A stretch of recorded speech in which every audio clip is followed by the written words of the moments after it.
reka twongere kubasuhuza tubipfuriza gukomeza kugira ibihe byiza nshuti bakunzi abo tubana mu biganiro bitandukanye ari binyura kuri channel ya Nigihe Cyawe TV yaba kuri YouTube mbetse no kuri TikTok.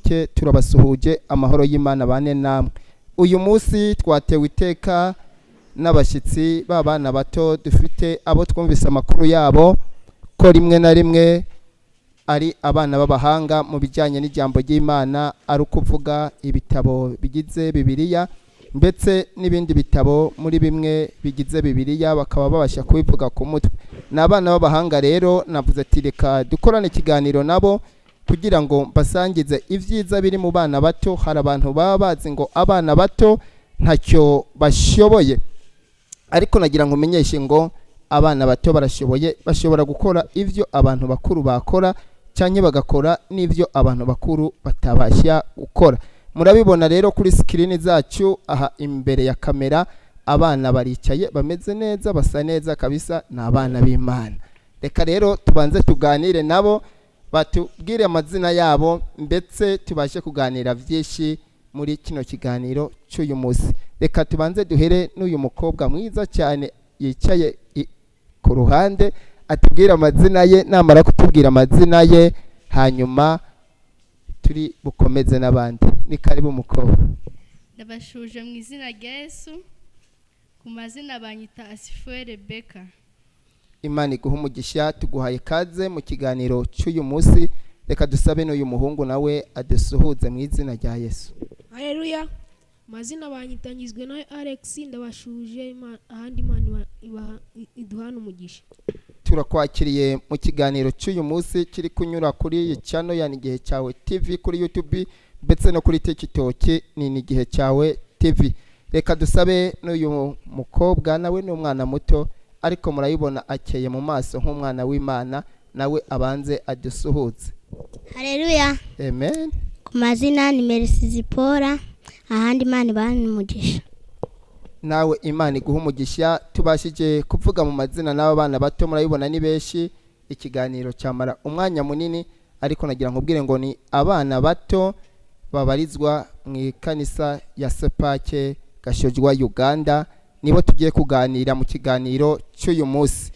Turabakiriye rero mwese ababashije kwivuga amazina n'abativuza amazina, tugiye kubana muri kino kiganiro cy'uyu munsi. Reka rero mbere yuko dutangira ikiganiro, nanjye numvise amakuru ko muri abana b'abahanga mu kuvuga ibitabo bya Bibiliya. Ndavuga ngo iyi nkuru sinayisangiza, reka ndayisangize inshuti zanje zisanzwe tubana mu biganiro binyura kuri iyi channel yanje. Reka mbanze mbabaze amakuru nabumviseho ko muri abahanga mu bijyanye n'ibitabo, nivyo cyangwa barabeshye? Nibyo. Imana ibaha umugisha.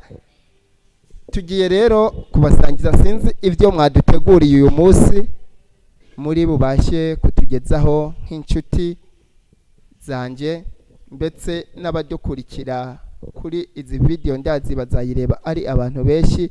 Reka mubanze mutubwire ivyo mwaduteguriye bimwe twumve uko bimeze.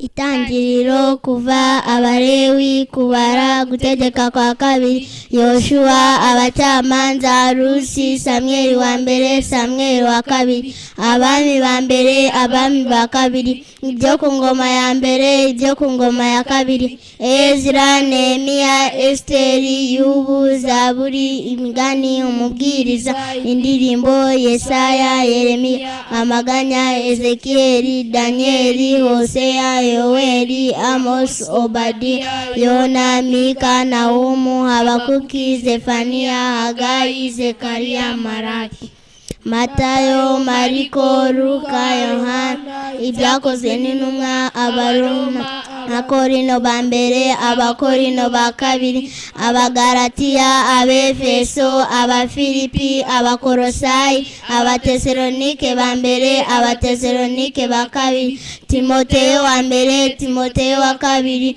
Tito, Filimoni, Abaheburayo, Yakobo, Petero wa mbere, Petero wa kabiri, Yohana wa mbere, Yohana wa kabiri, Yohana wa gatatu, Yuda, ibyahishuwe.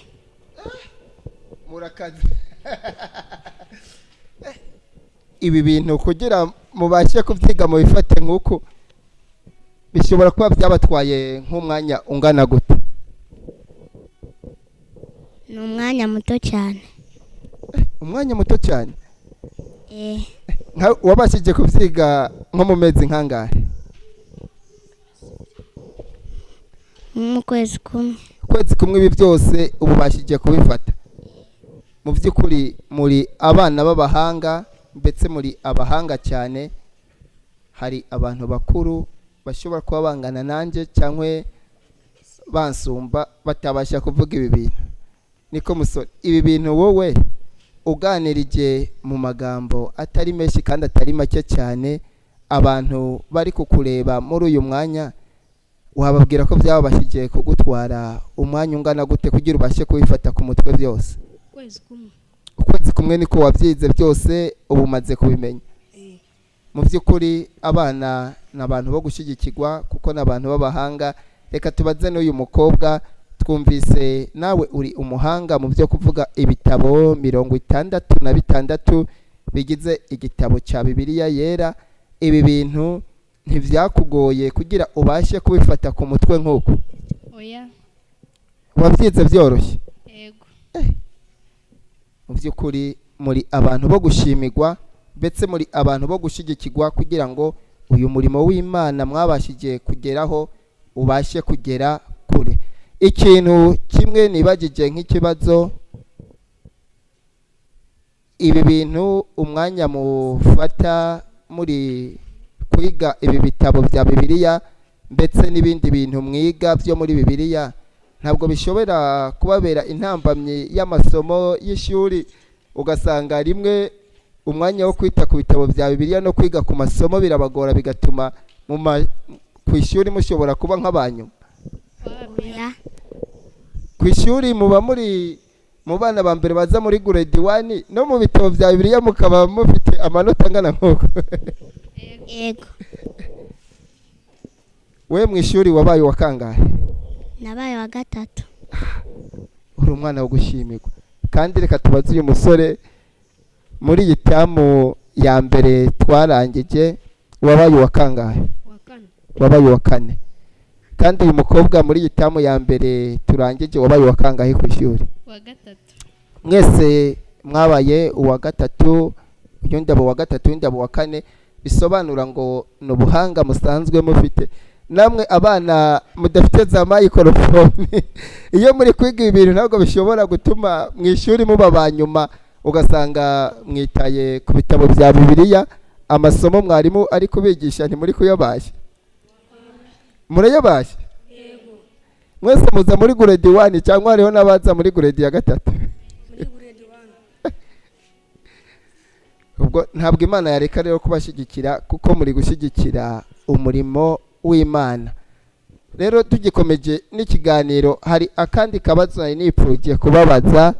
Ibi bintu muri kubivuga nk'abana, ndetse twakoranye ikiganiro uyu munsi muri abana, ariko ejo mu minsi mike muzaba muri abagabo, abandi muzaba muri abagore, mwarashatse musigaye mufite abana mutakiri abana. Ese uyu mushinga muzawuhagarika cyangwa muzawukomeza? Zawukomeza. None se icyo gihe muzaba mubikomeza muvuga ati turi babana bavuga ibitabo bya Bibiliya, cyangwa icyo gihe muzaba muvuga ati turi abagabo twahereye turi abana tuvuga ibitabo bya Bibiliya n'ubu twarakomeje umushinga? Tuzavuga turi abagore n'abagabo.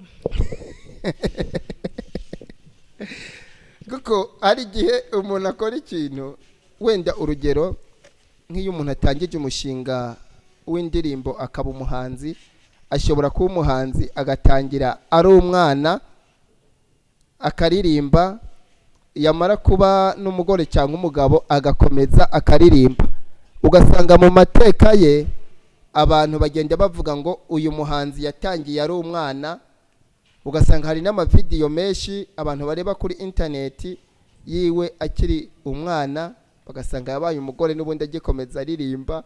None se nk'ubu igihe abantu bazaba barimo barareba uri nk'umugore uhetse umwana bakumva ari kuvuga ibitabo ntibazaza baravuga ati uyu muntu ari gukora ibintu by'abana.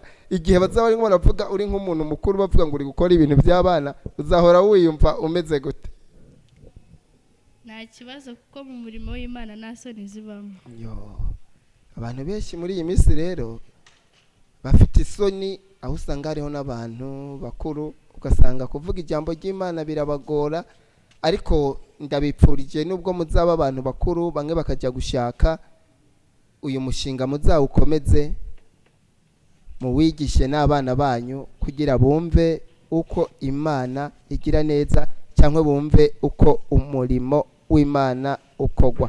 Dusoza rero iki gice cya mbere cy'iki kiganiro cyacu, niki mwabwira abantu bazareba iyi video, mwabasezeranya n'icyo mwipfuza bazabafasha? Kuko uyu munsi abantu bashobora kureba iyi video bakavuga ati twipfuza gufasha aba bana kugira babashe gukora umurimo w'Imana baguwe neza, cyangwa iyo turi gukora tuba duteganya kuzahembwa mu ijuru.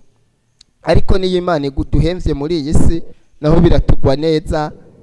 Niki mwasezeranya abantu cyangwa mwasaba abantu bazareba iyi video, mwumva mwabasaba babaye bayikunze? Reka duhere kuri uyu mwana muto.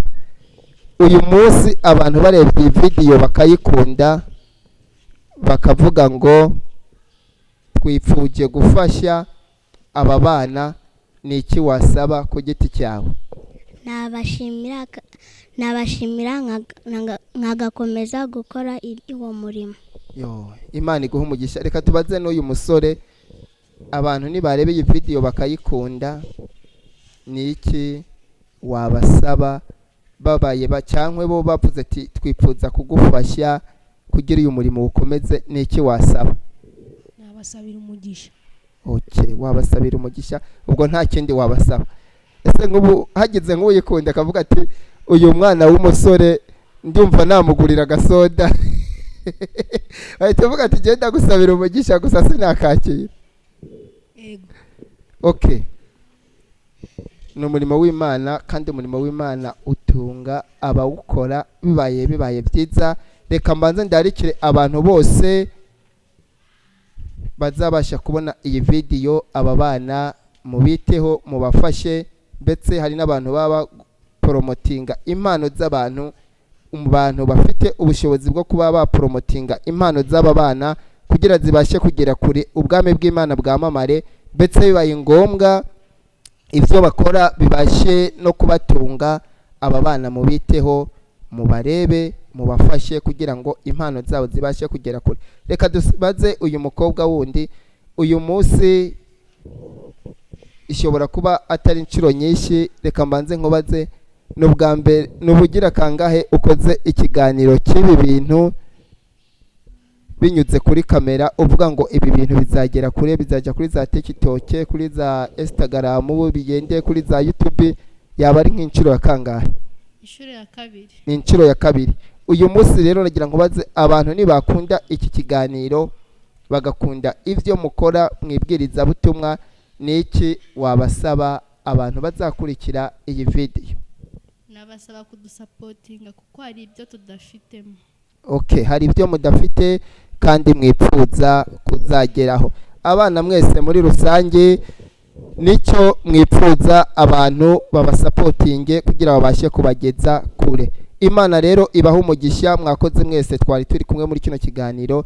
Reka mbabwire ngo naho ubutaha mu kindi gice cya kabiri cya video y'aba bana nyene, kuko hari ibintu byinshi bari kubategurira muri iyi minsi. Muzabireba kandi muzaryoherwa, kandi buri muntu wese azagira umutima wo kubafasha. Icyo mbipfuriza cyangwa icyo mbasaba nk'abantu bakurikira ibiganiro binyura kuri izi channel zacu, no kutarambirwa cyangwa mwumve mengana ibintu byoroshye. Ibintu byaracitse by'Imana, abantu benshi bari kubitera umugongo, ariko aba bana baravuga ngo twe dukomeje umurimo w'Imana naho ubutaha.